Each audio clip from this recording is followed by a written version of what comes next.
रात की हल्की ठंडक में पुराने मोहल्ले की गलियां किसी सुनी सुनाई कहानी की तरह चुप पड़ी रहती थीं। उन्हीं गलियों के बीच एक छोटा सा घर था, जहां जोया अपनी माँ रुखसाना और पिता सादिक के साथ रहती थीं। घर छोटा था, मगर इज्जत से भरा हुआ। दीवारें बेवफा नहीं थीं, बस गरीबी के बोझ से धीमी धीमी सांस लेती थीं।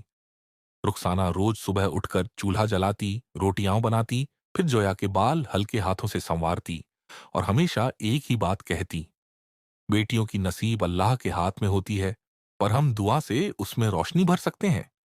जोया चुपचाप माँ की बात सुनती, लेकिन उसका दिल इन छोटी छोटी गलियों से कहीं बड़ा हो चुका था। उसके ख्याल आसमान के उस पार पहुंच जाते, जहां बादलों से ऊपर वो शहर है, जहां सब कुछ चमकता है, जहां अमीर लोग रहते हैं, जहां जिंदगी आसान होती होगी, जहां कपड़े महंगे, खुशबू देर तक साथ चलती होगी।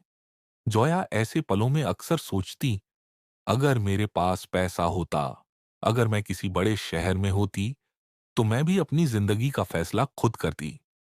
मैं भी किसी को इम्प्रेस करती, किसी महंगी जगह जाती, किसी चमक धमक वाली दुनिया का हिस्सा होती। लेकिन जब वह अपने माँ बाप की थकी हुई शक्ल देखती, तो दिल में एक अजीब सी कड़वाहट उठती। वह सोचती कि उन्होंने उसे जिंदगी दी, पर क्या दिया? न अच्छे कपड़े, न शहरों की सैर, न सपनों जैसी जिंदगी। दिल के किसी कोने में वह सोचती, मैं इस घर में जन्म क्यों लिया? मुझे वह सब क्यों नहीं मिला जो दूसरी लड़कियों को मिल जाता है? ये सोच गलत थी, लेकिन दिल की चुभन अक्सर इंसान को गलत रास्तों की ओर ले जाती है। एक शाम मौसम थोड़ा ठंडा था। मोहल्ले की सड़क पर पोस्टर लगे थे, फनकाराना प्रदर्शनी, आज रात 8 बजे। जोया की सहेली नेहा ने बताया कि वहां शहर के अमीर लोग आते हैं, मशहूर लोग आते हैं और विदेशी मेहमान भी। जोया के दिल में बिजली सी दौड़ गई। उसका दिल बोला, मैं भी जाऊंगी, मैं भी देखूंगी वो दुनिया जो टीवी पर दिखती है। लेकिन घर वालों से कैसे पूछती? उनका जवाब तो सीधा मना ही होता। इसलिए जोया ने झूठ बोल दिया कि नेहा की पूपी बीमार है और उनके घर जाना जरूरी है। माँ ने देखकर फिक्रमंद होकर कहा, ठीक है, जा लो, लेकिन ध्यान रखना। जोया ने मुस्कुराकर बात टाल दी और घर से निकल गई। एग्जीबिशन का हॉल हॉल रोशनियों से भरा हुआ था। रंगों की खुशबू हवा में फैली हुई थी। कैनवास पर कलम के रंग ऐसे लग रहे थे जैसे दुनिया के सारे राज खींच दिए हों। लोग महंगे कपड़े पहने, हाथ में शरबत जैसी ड्रिंक्स लिए आराम से गपशप कर रहे थे। और फिर जोया की आंखें एक ही शख्स पर जाकर ठहर गईं। लंबा कद, सुनहरी रंग की शेरवानी जैसी पोशाक, चेहरा सख्त लेकिन आंखें गहरी, बिल्कुल उस समंदर जैसी जो ऊपर से ठंडी हो लेकिन अंदर आग समेटे हो। ऐसा शख्स जिसे देखकर पहली ही नजर में समझ आ जाए कि यह कोई आम आदमी नहीं। उसकी औकात लोगों की सांसों से मापी जा सकती है। लोग उसके पीछे चल रहे थे, फुसफुसाहट चल रही थी। शेखर, रैयान, अलकासरी दुबई से आए हैं, प्रदर्शनी के खास मेहमान। शेखर की नजर जब जोया पर पड़ी तो वह जैसे ठहर गई। एक पल ऐसा लगा जैसे समय जाम हो गया हो। जोया को पहली बार महसूस हुआ कि कोई उसे इस अंदाज में देख रहा है जैसे वह कोई कीमती रत्न हो। वह घबरा गई, दुपट्टा हल्की उंगलियों से संभाला। उसने आंखें जमीन की ओर की, लेकिन दिल दिल पूरा हिल गया। शेख धीरे धीरे उसकी तरफ बढ़ा। हर कदम में तकब्बुर थी, हर कदम में शिकार करने की आदत। वह इतना पास आया कि जोया ने उसकी इत्र की नर्म खुशबू महसूस की। तुम यहां अकेली हो? आवाज गहरी और दबदबे वाली थी। जोया ने हल्की मुस्कान के साथ सिर झुकाकर कहा, हाँ, मैं बस देखने आई थी। शेखर की आंखों में एक अजीब सी चमक थी। वो चमक जो इंसान को या तो ताज पहनाती है या मिट्टी में मिला देती है। उस रात शेख ने जोया का नंबर, उसका नाम, उसकी जुबान सब अपने जहन में रख लिया और अगले दिन से उसकी जिंदगी बदल गई। शेख के मैसेज, कॉल्स, फिर चुपके चुपके मुलाकातें। जोया को ऐसा लगता जैसे वह किसी फिल्मी दुनिया में आ गई हो। शेख के साथ बैठती तो उसका सारा शरीर एक अजनबी दुनिया में घुस जाता। महंगी कैफे, चमकती गाड़ियां, लोगों की इज्जत भरी नजरें, सब पहली बार उसके लिए नया और चमकदार था। उसे लगा, बस यही है वह जिंदगी जो मैं चाहती थी। फिर एक रात शेखर ने कहा, जोया, चलती हो मेरे साथ दुबई? तुम्हारा हर सपना पूरा कर दूंगा। जोया ने बिना सोचे, बिना रुके, उसकी आंखों की चमक में बस एक ही सोचा, यही मेरी मंजिल है। उस रात वह चुपके से घर से निकल गई, बिना अलविदा कहे, बिना मां को आखिरी बार गले लगाए, बिना पिता के हाथ चूमे। उसे लगा कि सपने बुलंद हो गए, लेकिन असल में उसकी तबाही का पहला कदम वहीं से शुरू हुआ। वह खामोशी से दरवाजा बंद करके निकल रही थी। उसी समय उसके पिता की हल्की सी खांसी कमरे से सुनाई दी। उसका दिल एक झटके से ठहरा। एक पल को लगा कि वह पलटकर भाग जाए, उनके पास लौट आए, उनका हाथ थाम ले। लेकिन अगले ही पल शेख रायन का मैसेज की आवाज ने उसके कदम रोकने नहीं दिया। मैं बाहर हूं, जल्दी आ जाओ। जोया ने दुपट्टा कसकर लपेटा और नीचे सड़क पर जाने वाली सीढ़ियां उतरने लगी। हर कदम पर उसे डर था कि कहीं कोई उसे देख न ले, कोई आवाज न दे। लेकिन रात का समय था। गरीबी की गलियों में इस समय कौन जागता है? जोया ने गहरी सांस ली और अपनी जिंदगी का सबसे बड़ा कदम उठा लिया। गली से बाहर निकली तो वहीं काली चमकती हुई गाड़ी अंधेरे में बिजली की तरह झिलमिला रही थी। ड्राइवर गाड़ी के बाहर खड़ा था, दरवाजा खोलकर जोया का इंतजार कर रहा था। पिछली सीट पर शेखा रायन अल कासरी, वही चेहरा जिसे देखकर जोया के ख्वाबों में आग लगती थी, वही आदमी जिसे जोया अमीरों की दुनिया का शहंशाह समझती थी। शेख का हाथ जिम्मेदारी भरी सख्ती के साथ आगे आया और उसने धीमी आवाज में कहा, जल्दी बैठो, देर मत करो। जोया ने झर जैसी सांस अंदर खींचकर सीट पर बैठ गई। दरवाजा बंद होते ही गाड़ी हल्की झटके के साथ चल पड़ी। जोया के कदम कांप रहे थे, दिल जोर से धड़क रहा था। उसकी आंखों के सामने एक पल के लिए उसकी मां का हल्का मुस्कुराता चेहरा उभर आया, फिर धुंधला पड़ गया। एयरपोर्ट पहुंचकर शेख के आदमियों ने पासपोर्ट, दस्तावेज सब संभाल रखा था। जोया को तो बस शेख के साथ चलना था। जब जोया ने पहली बार हवाई अड्डा देखा, उसके होश उड़ गए। इतनी बड़ी जगह, इतनी रोशनी, इतने लोग। उसने सोचा, मैं यहां, मैं भी कभी ऐसी जगह आ सकती हूं? वह शेख की तरफ नजर उठाकर देखना चाह रही थी। काश वह उसे एक बार मुस्कुराता, पर उसका सख्त चेहरा बस सिर उठाकर आगे बढ़ रहा था।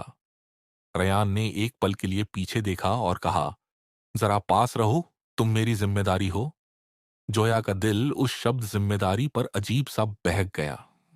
वह शायद मोहब्बत को ऐसे सुनना चाह रही थी। जब प्लेन ने उड़ान भरी, जोया ने अपनी सांसें रोक लीं। यह उसकी पहली फ्लाइट थी। हर झटका, हर आवाज उसे डराती थी। लेकिन रयान बिल्कुल बेफिक्र होकर आंखें बंद किए बैठे थे, जैसे जोया उनके लिए कोई मायने ही नहीं रखती। उतरते समय जब हवाई जहाज नीचे उतर रहा था, दुबई की सुनहरी रोशनी शीशे में चमक कर जोया की आंखों में घुस रही थी। यह शहर कितना बड़ा है? जोया ने होश बख्त हुआ कहा। शेखर ने हल्का सिर उसकी तरफ मोड़कर कहा, यह शहर इंसान के सपने भी खा जाता है और उनके बदले सब कुछ भी देता है। जोया को यह वाक्य समझ नहीं आया, लेकिन उसके दिल ने जवाब दिया, मुझे सिर्फ देखने आना है। मैं तो सब देखना, सब जीना चाहती हूं। शेख का घर, घर नहीं, रयान का महल था। 2 दिन बाद रयान ने सीधे कहा, मैं चाहता हूं कि तुम मेरी पत्नी बनो। निकाह कल ही होगा। जोया को लगा कि उसे जन्नत मिल गई है। उसने मुस्कुराकर कहा, मैं तैयार हूं। अगली ही सुबह महल में सुनहरी रोशनी के बीच रयान ने जोया को अपना बना लिया। निकाह की मोहर लगते ही जोया की आंखों में चमक आ गई। उसने सोचा, अब मैं शहजादी हूं, अब कोई दुख नहीं होगा। लेकिन जोया को बिल्कुल नहीं पता था कि यह मुहर उसकी जिंदगी पर कैद की पहली लकीर बनने वाली है। निकाह के 2 दिन बाद जोया को महल की सुबह अजीब खामोशी के साथ मिली। उसने सोचा था कि शायद रयान उसके साथ नाश्ता करेगा, उसे कहीं ले जाएगा, या कम से कम एक मुस्कुराहट तो देगा। लेकिन जब जोया ने दरवाजा खोला, उसके सामने एक खामोश हॉलवे और 2 नौकर खड़े थे। उन्होंने सिर झुकाकर कहा, बाजी, आज से आपका रोज का शेड्यूल यही है, सामने लिखा हुआ।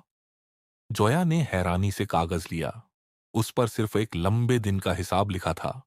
सुबह फलाना समय उठना, इतना कप दूध, इतनी रोटी, इतना मांस, कितनी देर वॉक, कितनी देर आराम, कितना स्किन केयर, किस समय खाना, किस समय सोना। जोया की आंखों में एक अजीब सी घबराहट घुस गई। यह क्या है? जोया ने पूछा। नौकर ने हल्की सी नजर झुकाकर कहा, यह शेखा का हुक्म है, आपकी हर चीज वही तय करते हैं। जोया का दिल जोर से धड़क गया।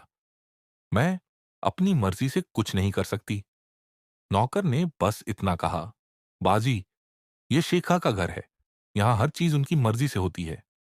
जोया ने हिम्मत करके उसी दिन शाम को रयान से पूछा, मैं थोड़ा बाहर जाना चाहती हूँ, दुबई देखना चाहती हूँ। रयान ने इतनी तेज नजर उठाई कि जोया की सांसें रुक गईं। वह बहुत सख्त और ठंडी आवाज में बोला, जोया, तुम अब मेरी पत्नी हो और मेरी पत्नियां बाहर नहीं जाती। जोया ने हिचकिचाते हुए कहा, पर मैं तो सोच रही थी कि हम। रयान ने बात काट दी, तुम बस यहां रहोगी, महल के अंदर, तुम्हें किस चीज की कमी है? जोया ने चुपचाप अपनी नजरें झुका ली। उसका दिल टूटकर जमीन पर बिखर गया। वह आदमी जिसे वह अपना नजातदाता समझकर आई थी, उसने उसके सपनों का दरवाजा पहली ही सुबह बंद कर दिया। दिन बीतने लगे। जोया के लिए हर रोज नियम और कानून और भी बढ़ते गए।